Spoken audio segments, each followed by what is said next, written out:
Hello दोस्तों, स्वागत है आप सभी का आपके अपने यूट्यूब चैनल पर। मैं एहसन शुक्ला आप लोगों का बहुत बहुत स्वागत करता हूं। दोस्तों, आज के इस वीडियो में हम चर्चा करेंगे बीए थर्ड ईयर के सेकंड पेपर के बारे में। जी हाँ, जो हमारे स्टूडेंट बीए थर्ड ईयर के हैं उनका एग्ज़ाम नज़दीक है, उनके लिए सेकंड पेपर है। और ये सेकंड पेपर आपका मॉडल पेपर के रूप में होगा। दोस्तों, ये पेपर आपका 2018 की परीक्षा में पूछा जा चुका है, यानी 2018 का जो पेपर हुआ था वही पेपर ये है। आप देख लीजिए, बहुत से इंपॉर्टेंट क्वेश्चन हैं जो बार बार परीक्षाओं में रिपीट होते रहते हैं। तो ये जो पेपर है ये आपके लिए बहुत ही इंपॉर्टेंट होगा। जो भी हमारे बीए थर्ड ईयर के स्टूडेंट हैं वो इस वीडियो को लास्ट तक देखें और पूरे पेपर के सारे इंपॉर्टेंट क्वेश्चन हैं उनको देख लीजिए, उनको रट लीजिए। आप निश्चित है कि आपकी बोर्ड परीक्षा में वो आपकी जो भी एग्ज़ाम होगा उसमें आपके इस वीडियो से कुछ ना कुछ क्वेश्चन ज़रूर आएंगे। बहुत ही इंपॉर्टेंट क्वेश्चन हैं जो 2018 की परीक्षा में आप से पूछे जा चुके हैं, एग्ज़ाम में आ चुके हैं। तो आइए देखते हैं, शुरू करते हैं वीडियो को और देखते हैं कि कौन कौन से इंपॉर्टेंट क्वेश्चन हैं जो आपकी परीक्षा में पूछे जा चुके हैं।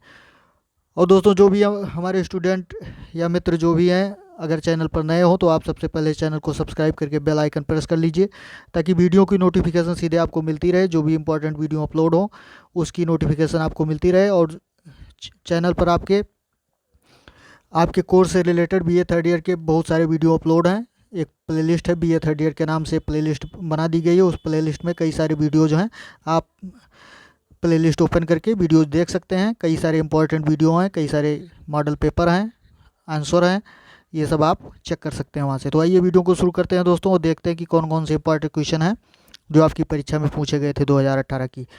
पेपर सबसे पहले देखिए, लिखा हुआ है सेकंड पेपर, यानी पेपर सेकंड दूसरा पेपर है। इसका नाम है मॉडर्न लिटरेचर। जी हाँ, मॉडर्न लिटरेचर इस पेपर का नाम है, यानी आधुनिक साहित्य के बारे में।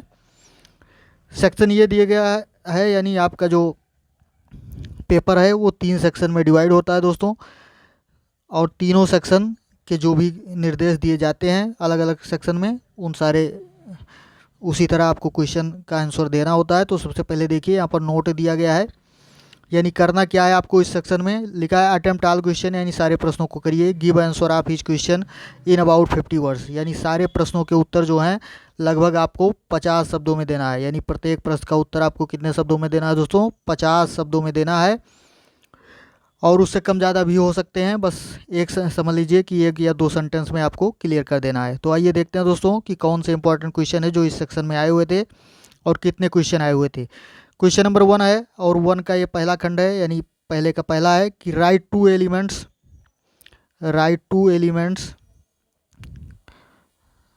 हाँ देखिए यहाँ से, आप modernism found in the poem of W.B. East, यानी W.B. ईस्ट जो आपके पोएट हैं उनकी कविता में आधुनिकता के यानी मॉडर्निज्म के 2 एलिमेंट जो हैं, 2 अवयव जो हैं उनको बताना है जो आपको उनकी कविता में दिखते हैं। तो ये क्वेश्चन बहुत ही इंपॉर्टेंट है, इसको आप रट लीजिए, याद कर लीजिए। क्वेश्चन नंबर 2 देखते हैं कि कौन सा इंपॉर्टेंट क्वेश्चन आया हुआ था कि comment on T.S. Eliot's Prufrock as a love song. जी हाँ, ये चैप्टर का नाम ही है कि the love song of J. Alfred Prufrock, जो T.S. एलियट साहब का लिखा हुआ है। तो इसमें इस पर आपको क्या करनी है, टिप्पणी करनी है, कमेंट करना है कि T.S. एलियट साहब के जो ये प्रूफ्रॉग जो ये चैप्टर का नाम है और करेक्टर का भी नाम है, तो एक ये लव सॉन्ग है, यानी प्रेम गीत के रूप में इसके ऊपर आपको टिप्पणी करनी है। नेक्स्ट क्वेश्चन देखते हैं कि कौन सा इंपॉर्टेंट क्वेश्चन जो आपकी परीक्षा में आया हुआ था। क्वेश्चन नंबर यहाँ पहले का तीसरा है कि write a short note on Robert Frost use of literary techniques in his poems. जी हाँ, आपको एक शॉर्ट नोट लिखना है, यानी छोटा सा लेख लिखना है। किस बात पर? रॉबर्ट फ्रॉस्ट साहब के जो उन्होंने यूज किया है साहित्यिक लिटरेरी टेक्निक, यानी साहित्यिक तकनीक का प्रयोग जो उन्होंने किया है अपने कविताओं में, तो उस पर क्या करना है आपको, एक छोटा सा लेख लिखना है। नेक्स्ट क्वेश्चन देखते हैं कि कौन सा इंपॉर्टेंट क्वेश्चन आया हुआ था कि comment on the theme of Night of the Scorpion. जी हाँ, जो बहुत ही इंपॉर्टेंट पोएम है आपकी नाइट ऑफ द स्कॉर्पियन, इसके थीम पर, इसके विषय पर क्या करना है आपको, टिप्पणी करना है। तो ये सब क्वेश्चन देख लीजिएगा दोस्तों, बहुत ही इंपॉर्टेंट क्वेश्चन है। क्वेश्चन नंबर 5 देखते हैं, यानी पहले का 5वां नंबर है कि what is Aldous Huxley's disillusionment in social life as discussed in the essay Banaras. जी हाँ, एस्से बनारस में अल्डस हक्सले साहब की कौन सी निराशा है जो इन सोशल लाइफ यानी सामाजिक जीवन में कौन सी निराशा है कि जिसका वर्णन जो है, जो जैसा कि वर्णन किया गया है कहाँ पर, बनारस में, तो उस बात को आपको बताना है। यानी बनारस एस्से जो है, यानी अल्डस एक्सेले साहब का बनारस एस्से जो है, उसमें उनके किस सामाजिक जीवन के प्रति या सामाजिक जीवन में कौन सी निराशा का वर्णन किया गया है या क्या वर्णन किया गया है, उसको आपको बताना है। क्वेश्चन नंबर 6 देखिए, पहले का 6वां है कि comment on the social expectation लिखा हुआ है, expectation of the time as found in Virginia Woolf essay Judith Shakespeare. जी हाँ, वर्जीनिया वुल्फ का एस्से जो है आपका चैप्टर जो ये आपके कोर्स में इंक्लूड है, जूडिस शेक्सपियर, तो उसमें क्या सामाजिक आशाएं समय के प्रति यानी समय की क्या सामाजिक आशाएं पाई जाती हैं, तो उसको बताना है, क्या चीज़ वहाँ फाउंड होता है, तो ये बताना है आपको। नेक्स्ट क्वेश्चन देखते हैं कि कौन सा इंपॉर्टेंट क्वेश्चन है जो आपकी परीक्षा में पूछा गया था, इसको देख लीजिए। ये पहले का 7वां नंबर कि what is the significant of the following line in Murder in the Cathedral, it is out of time that my decision is taken. जी हाँ, व्हाट इज़ द सिग्निफिकेंट, क्या महत्व है ऑफ द फॉलोइंग लाइन यानी नीचे लिखी गई line का, जो कि कहाँ से लिया गया है, मर्डर इन द कैथेड्रल। जी हाँ, मर्डर इन द कैथेड्रल, ये आपके चैप्टर का नाम है। इसमें आपको बताना है, ये लाइन जो ली गई है इसी चैप्टर से ली गई है और ये आपका टी.एस. इलियट साहब का ड्रामा है। तो ये आपको बताना है कि इसकी जो ये लाइन है उसका क्या महत्व है। कौन सा लाइन, नीचे लिखा गया है, it is out of time that my decision is taken, यानी जब मेरा डिसीजन लिया गया तो समय के बाहर था। तो ये बात, इसका क्या महत्व है, यानी ये किस परिप्रेक्ष्य में या किस कैरेक्टर ने इसका प्रयोग किया है, इसको आपको बताना है। नेक्स्ट क्वेश्चन है, write a short note on theme of silence, the court is in session. जी हाँ, the court is in session, इसमें क्या करना है आपको, शॉर्ट नोट लिखना है, थीम ऑफ साइलेंस यानी साइलेंस की थीम जो विषय है उस पर क्या करना है आपको, एक शॉर्ट नोट लिखना है। नेक्स्ट क्वेश्चन देखते हैं कौन सा इंपॉर्टेंट क्वेश्चन था जो आपकी परीक्षा में आया हुआ है। 9वां नंबर है कि comment on Huxley's vision about utilitarian society as found in Brave New World. जी हाँ, ब्रेव न्यू वर्ल्ड में जो अल्डस एक्सेले साहब का दृष्टिकोण है, अल्डस एक्सेले अबाउट यूटिलिटेरियन सोसाइटी यानी उपयोगितावाद या उपयोगी समाज जो है, उपयोगी समाज के प्रति उनका क्या दृष्टिकोण है, उसके बारे में क्या दृष्टिकोण है अल्डस एक्सेले साहब का, जैसा कि ब्रेव न्यू वर्ल्ड में जो पाया जाता है। ब्रेव न्यू वर्ल्ड जो उनका मतलब चैप्टर है या रचना है, उस रचना में क्या मतलब पाया गया है, तो उस पर क्या करना है आपको, कमेंट करना है, टिप्पणी लिखनी है। 10वां नंबर देखते हैं, पहले का 10वां नंबर है, who is the main antagonist in the Animal Farm. जी हाँ, एनिमल फार्म जो चैप्टर है, एनिमल फार्म में कौन मतलब है, कौन सा कैरेक्टर है जो मुख्य विपक्षी या विरोधी कैरेक्टर है, तो ये आपको बताना है। अब आ जाते हैं दोस्तों सेक्शन नंबर बी पर। सेक्शन नंबर ये आपका क्लियर हो चुका है, यानी आपने देखा कि सेक्शन ए में पहले क्वेश्चन में 10 छोटे छोटे क्वेश्चन दिए गए थे कि जिनका प्रत्येक का उत्तर आपको 50 वर्ड में लिखना होता है। अब आ जाते हैं क्वेश्चन सेक्शन नंबर बी पर। सेक्शन नंबर बी देखिए कि क्या चीज़ है। सबसे पहले यहाँ भी नोट लिखा गया है और दिया गया है कि अटेम्प्ट ऑल क्वेश्चन यानी सारे प्रश्नों को करिए, give answer of each question in about 200 words, यानी प्रत्येक प्रश्न के उत्तर आपको कितने शब्दों में लिखना है, 200 शब्दों में लिखना है। जी हाँ, प्रत्येक प्रश्न का उत्तर आपको 200 शब्दों में देना होगा इसमें से, और सारे क्वेश्चन करने हैं। तो देखिए कौन कौन से क्वेश्चन इंपॉर्टेंट जो आपकी परीक्षा में आए हुए थे उनको देख लीजिए। क्वेश्चन नंबर 2 यानी पेपर का दूसरा नंबर है और इस सेक्शन का पहला number, explain the following lines with the reference to the context and 8 comments. जी हाँ, नीचे जो लाइन दी गई, स्टेंजा दिया गया, उसका क्या करना है आपको, एक्सप्लेन करना है, यानी उसकी व्याख्या करनी है, रेफरेंस और कॉन्टेक्स्ट के साथ, यानी संदर्भ और प्रसंग के साथ साथ उसकी व्याख्या करनी है, और 8 कमेंट भी करना है, यानी कमेंट भी ऐड करना है, टिप्पणी भी लिखनी है। अब कौन सा ये स्टेंजा आया हुआ था इसको देख लीजिए कि my father sceptic rationalist trying every curse and blessing powder mixture herb and hybrid he even poured a little paraffin upon the bitten toy and put a match to it। जी हाँ, इसको आप पढ़ेंगे समझेंगे। वैसे ये जो आपका स्टेंजा है वो नाइट ऑफ द स्कॉर्पियन उसी से लिया गया है, तो इसको आप पढ़िएगा, इसकी संदर्भ और व्याख्या आप देख लीजिएगा, बहुत इंपॉर्टेंट क्वेश्चन है। ओ आर करके अथवा दिया गया है, यानी चाहे तो इसका आप एक्सप्लेनेशन संदर्भ सहित व्याख्या करें और चाहें तो अगला क्वेश्चन कर सकते हैं। कौन सा क्वेश्चन कर सकते हैं दोस्तों, देख लीजिए फटाफट।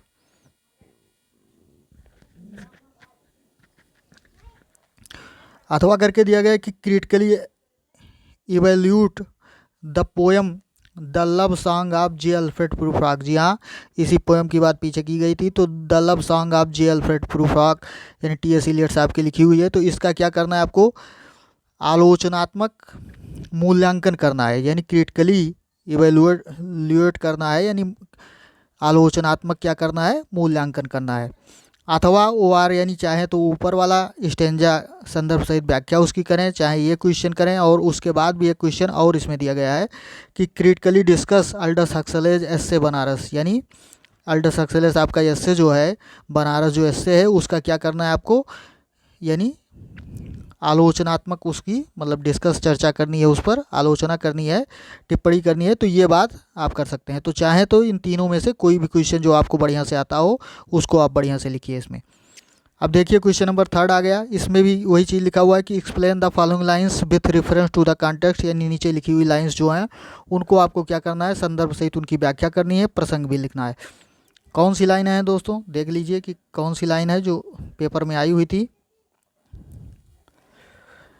हाँ, I have seen them riding seaward on the waves combining combing लिखा हुआ, combing the white hair of the waves blown back when the wind blows the water white and black, we have lingered in the chambers of the sea by seagulls wreathed with seaweed red and brown till human voices wake us and we drown। तो ये paragraph जो है ये आपको बताना है, ये आपके ऐसे से लिया गया है। तो इसको आपको इसकी संदर्भ सहित व्याख्या करनी है, यानी संदर्भ में आपको कौन से चैप्टर से लिया गया है, इसके राइटर कौन है, ये चीज़ें लिखनी होती हैं।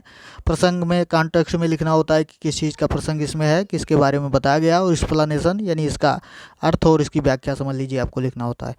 तो ये क्वेश्चन दोस्तों आया हुआ था इंपॉर्टेंट क्वेश्चन, ओ आर करके, यानी अगर वो नहीं आप कर पाते तो ओ आर करके एक और क्वेश्चन इसमें था, चाहे तो वो करें और चाहे तो ये करें कि माई bodily form from any natural thing but such a form as Grecian goldsmiths make of hammered gold and gold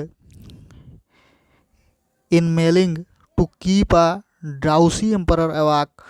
यानी ये स्टेंजा इसकी भी आपको क्या करनी है, संदर्भ सहित व्याख्या करनी है। तो ये क्वेश्चन दोस्तों आप में आया हुआ था। अब ये देखिए क्वेश्चन नंबर 4 देखिए कि क्या है कि evaluate salient features of the poem of Robert Frost, यानी रॉबर्ट फ्रॉस्ट आपके जो पोएम हैं उनकी कविताएं जो हैं उसके जो प्रमुख गुण हैं उनको आपको क्या करना है, उनका मूल्यांकन करना है दोस्तों। ओ आर करके अथवा करके दिया गया है, यानी चाहे तो आप ये क्वेश्चन करें और चाहे तो दूसरा क्वेश्चन कर सकते हैं। कौन सा दूसरा क्वेश्चन दोस्तों दिया गया है, देख लीजिए फटाफट। लिखा है discuss Virginia wolves view on the dependence of art on external factors as gender and age in her essay Judith Shakespeare, यानी उनके जूडिथ शेक्सपियर जो उनका एस्से है वर्जीनिया वुल्फ्स का, डिस्कस करना है किस बात का, यानी उनका व्यू जो उनका दृष्टिकोण है on the dependence of art on external factors, यानी बाहरी तथ्यों पर जो उनका on the dependence of art, यानी जो डिपेंडेंट हैं यानी उस पर आश्रित हैं, ऑफ आर्ट यानी कला, ऑन एक्सटर्नल फैक्टर्स यानी बाहरी तथ्यों के, एज जेंडर यानी लिंग के आधार पर, जेंडर के आधार पर, एंड एज और उम्र के आधार पर, यानी जेंडर और उम्र के आधार पर इन हर एस्से उनके एस्से में जूडिथ शेक्सपियर में। तो इस बात को क्या करना है आपको डिस्कस करना है, बताना है। तो वर्जीनिया वुल्फ के वही चीज़ बताना है कि इनका जो इनके एसे जूडिस शेक्सपियर में क्या बताना है कि जेंडर और एज के आधार पर जो इसके एक्सटर्नल फैक्टर्स हैं यानी बाहरी तथ्य हैं, तो ये जो कला की मतलब डिपेंडेंसी है वो किस प्रकार इन पर आश्रित है, तो इस बात को इसके प्रति वर्जीनिया वुल्फ का क्या दृष्टिकोण है ये बात आपको बताना है। क्वेश्चन नंबर 5 है कि discuss the significance of the title of Murder in the Cathedral. जी हाँ, मर्डर इन द कैथेड्रल जो ये टाइटल आपका है, तो इसके सिग्निफिकेंस को यानी इसके महत्व को आपको बताना है। ये टाइटल अर्थात इस शीर्षक के महत्व को बताना है, डिस्कस करना है यानी चर्चा करनी है, इस पर इसको लिखना है। ओ आर करके दिया गया अथवा करके, चाहे तो वो वाला करें और चाहे तो write an essay on Vijay Tendulkar as a playwright. जी हाँ, विजय तेंदुलकर साहब प्ले राइटर हैं यानी नाटककार हैं, तो इस पर क्या करना है, एक यस से आपको एक निबंध लिखना है। नेक्स्ट क्वेश्चन देखते हैं दोस्तों कि कौन सा इंपॉर्टेंट क्वेश्चन आया हुआ था आपकी परीक्षा में। 6वां नंबर क्वेश्चन दिया गया है कि डिस्कस अल्डस हक्सलेज प्रोज स्टाइल, यानी अल्डस हक्सले साहब के प्रोज स्टाइल के बारे में आपको बताना है, उसकी चर्चा करनी है। ओ आर करके अथवा करके दिया गया है कि चाहे तो अल्डस हक्सले साहब की प्रोज स्टाइल यानी गद्य शैली के बारे में बताएं, अथवा right an essay on Nissim Ezekiel's use of techniques in his poetry, यानी अपनी कविताओं में निसिम इज़कियल साहब ने किस तकनीक का प्रयोग किया है, तो इसको आपको बताना है। नेक्स्ट क्वेश्चन देखते हैं दोस्तों। अब ये सेक्शन बी जो है वो आपका क्लियर हो जा रहा है, यानी सेक्शन बी में आपने देखा कि कौन कौन से इंपॉर्टेंट क्वेश्चन थे जो दिए गए थे, यानी 5 क्वेश्चन और 5 में ओ आर करके यानी अथवा करके दिया गया था, यानी 5 क्वेश्चन और था, यानी कुल मिलाकर 10 क्वेश्चन थे। 10 में से आपको 5 क्वेश्चन ही करने होते हैं। अब सेक्शन सी में देख लीजिए कि कौन सा इंपॉर्टेंट क्वेश्चन है। सेक्शन सी में सबसे पहले निर्देश दिया गया है, ये निर्देश देख लीजिए कि क्या लिखा हुआ है कि अटेम्प्ट एनी 2 क्वेश्चन, केवल 2 प्रश्नों को करिए। Give answer of each question in about 500 words, यानी प्रत्येक प्रश्न का उत्तर जो आपको देना है कितने शब्दों में, 500 शब्दों में देना है दोस्तों। जी हाँ, 500 शब्दों में देना है, यानी ये आपका लॉन्ग आंसर टाइप क्वेश्चन है। पहला पार्ट आपका वेरी शॉर्ट आंसर टाइप का क्वेश्चन था, दूसरा आपका शॉर्ट आंसर टाइप क्वेश्चन था, और ये लॉन्ग आंसर टाइप का क्वेश्चन है। तो इसमें से केवल 2 प्रश्न आपको करने हैं। अब क्वेश्चन नंबर 7 देखते हैं कि कौन सा है। Write an essay on W.B. ईस्ट use of symbols and image in his poetry, यानी अपनी कविताओं में W.B. ईस्ट साहब ने सिंबल और इमेजेस का प्रयोग यानी प्रतीक और चित्रों का प्रयोग किस प्रकार किया है, तो इस पर क्या करना है, आपको एस्से लिखना है, निबंध लिखना है। ये क्वेश्चन बहुत इंपॉर्टेंट है दोस्तों, इसको देख लीजिएगा। क्वेश्चन नंबर 8 है कि discuss T.S. Eliot's fusion of the medieval and modern element in Murder in the cathedral, यानी जो चैप्टर है T.S. इलियट साहब का, तो इसमें जो मेडिवल और मॉडर्न एलिमेंट हैं यानी मध्यकालीन या आधुनिक जो एलिमेंट हैं, तो उस पर T.S. इलियट साहब का आपको दृष्टिकोण उस पर बताना है कि मर्डर इन द कैथेड्रल में कौन से मेडिवल और मॉडर्न एलिमेंट या अवयव पाए गए हैं, या ओ आर करके दिया गया है। चाहे तो ये क्वेश्चन करें और चाहे तो दूसरा क्वेश्चन आप कर सकते हैं। कौन सा दूसरा क्वेश्चन कर सकते हैं दोस्तों, discuss Virginia Woolf contribution to novel of 20th century, यानी वर्जीनिया वुल्फ का जो कंट्रीब्यूशन है, योगदान है नॉवेल के प्रति यानी उपन्यास के प्रति जो उनका योगदान है ऑफ 20th सेंचुरी यानी 20वीं शताब्दी का जो नॉवेल है, उस नॉवेल में उनका क्या योगदान है, इस पर आपको क्या करनी है, चर्चा करनी है। क्वेश्चन नंबर 9 देखिए कि कौन सा इंपॉर्टेंट क्वेश्चन है। What are the parallels between Animal Farm and the Russian Revolution, यानी रशियन रिवॉल्यूशन यानी रूस की जो रिवॉल्यूशन है, क्रांति जो है, उसके और एनिमल फार्म के बीच में पैरेलल्स यानी क्या समांतर चीज़ें हैं, तो इस बात को आपको बताना है।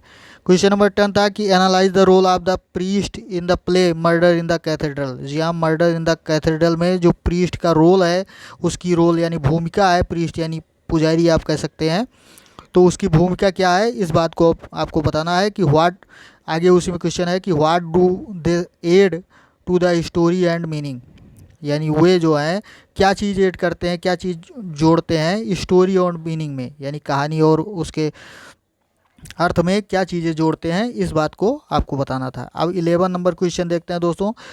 विच literary techniques are use in the novel Animal Farm, यानी एनिमल फार्म जो नॉवेल है, उपन्यास है, इसमें कौन सी लिटरेरी टेक्निक का प्रयोग किया गया है, यानी साहित्यिक तकनीक का प्रयोग किया गया है, इसको आपको बताना है।